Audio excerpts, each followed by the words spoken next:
Харизмская композиция.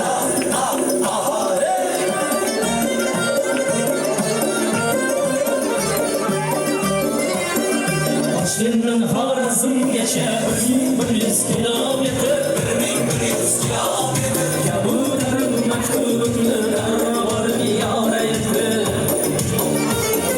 Toshkentdan Xorazmgacha 1100 kilometr, 1100 kilometr. Kabularim maktubimni darborib yora etdi.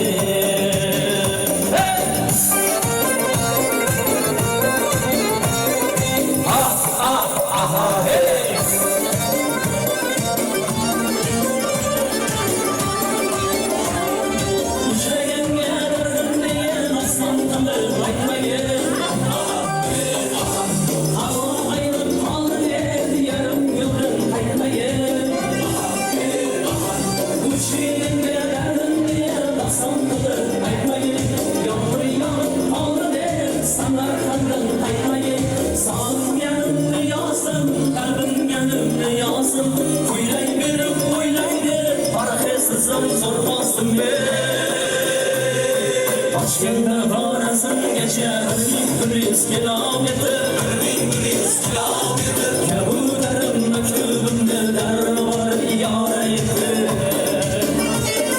Toshkentdan Xorazmgacha 1100 kilometr, 1100 kilometr. Kabularim maktubimni darborib yora etdi.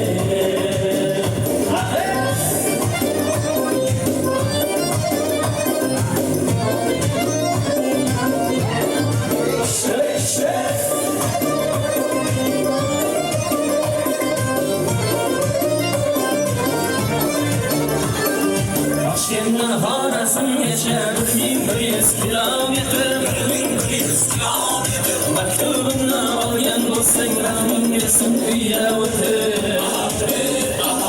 Toshkentdan Xorazmgacha, ey o'g'ay Xorazmdan Toshkentgacha 33 kilometr, 1100 kilometr. Mehmonlarga eshik ochib santinchgina uyda o'tir. Ijodiga tosh bermadim qo'yjongina uyda o'tir. Uyga desang ruxsat o'g'ay jahlim chiqar uyda o'tir. Sog'ingan